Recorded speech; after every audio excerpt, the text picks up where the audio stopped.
ዕለት 17 ታሕሳስ በስመ አብ ወወልድ ወመንፈስ ቅዱስ አሐዱ አምላክ። ዕለት 17 ታሕሳስ በዛ ዕለት እዚኣ ንቅዱስ ሉቃስ ዘአምድ ስጋኡ ዝገዓዘሉ እዩ። ንሱ ካብ ሃገረ ፋርስ እዩ።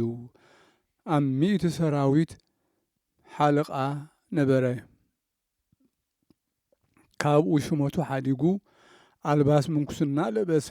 ኣብ ሃገረ ምስራቅ ካብ ዘለዋ ዓድታት ኣብ ሓንቲ ደብሪ ተቐመጠ። ኣብኣ ከዓ ነዊሕ እዋን ተቐመጠ። ሕጊ ምንኩስና ፈጺሙ ስርዓተ ተጋድሎን ብዙሕ ግብሪ ጽድቅን ኣርአየ። ካብኡ ኣብቲ ደብሪ ማዕረገ ክህነት ሾምዎ። ኣብቲ ግዜ ሽሞቱ ከዓ ብዓቐኑ ገይሩ ልብሲ ሓጺን ኣስርሐ። ብጾምን ብጸሎትን ከዓ ተጸምደ። ካብታ ዕለት እቲኣ 7 መዓልትን 7 ለይትን ዝጸውም ኮነ። ኣብ 7ይ መዓልቲ ቅዳሴ ቀዲሱ ናይ መድሓኒና ስግኡን ደሙን ምስ ተቐበለ ሓንቲ ጳኩሲማ ማለት ንእሽቶ እንጌራን ሓምልን ጥራሕ ይበልዕ ነበረ። ድሕሪዚ ኣብ ልዕሊ ዓንዲ ደይቡ 3 ዓመት ቆመ። ካብኡ ብስሙ ዝጽውዖ ቃል መልኣኽ ሰምዐ። ካብቲ ዓንዲ ክወርድ ከዓ ኣዘዞ። ናይ ብርሃን መስቀል ኣርአዮ። ወሪዱ ከዓ ነቲ መስቀል ብርሃን ሰዓቦ። ኣብ ሓደ ደብሪ ክሳብ ዘብጽሖ መርሖ። ኣብኡ ከዓ ብዙሕ መዓልትታት ተቐመጠ። ኩሎም ሰባት ናብኡ እናመፁ ብትምህርቱ ይጸናንዑ ነበሩ። ካብኡ ፈጺሙ ዘይዛረብ ኮነ።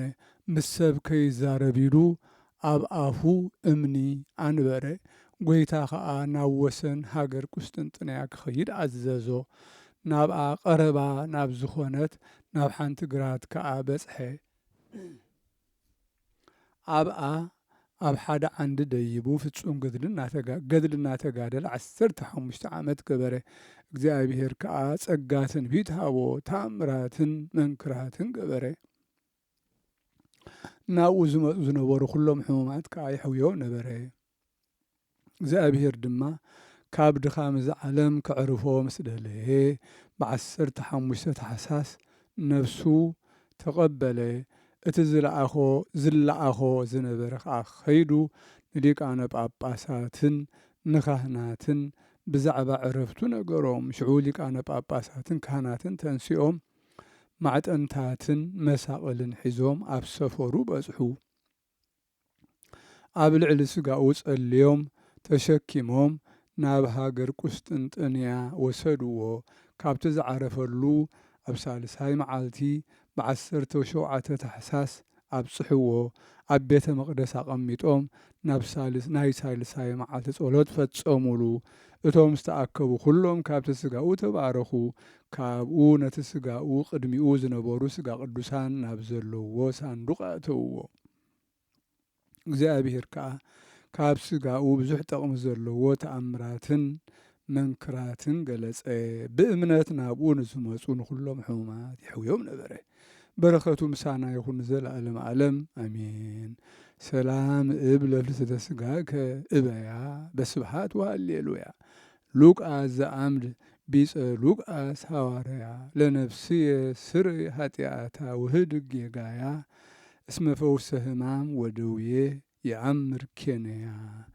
ሰላም እብል ንምግዓት ሥጋኻ ዕቤታ እበያ ብምስጋና በሃሌሉያ። ሉቃስ ዘአምድ ዓርከ ሉቃስ ሐዋርያ ንነፍሰይ ኃጢአታ ይቕረበል ሕደገላውን ጌጋያ። ፈውሲ ቃንዛን ሕማምን ይፈልጥ እዩ ሓኪም ኬንያ።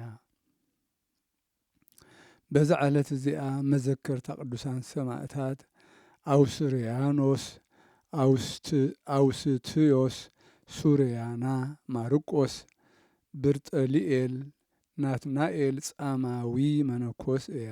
በረኸቶም ምሳና ይኹን ንዘለዓለም ዓለም አሜን።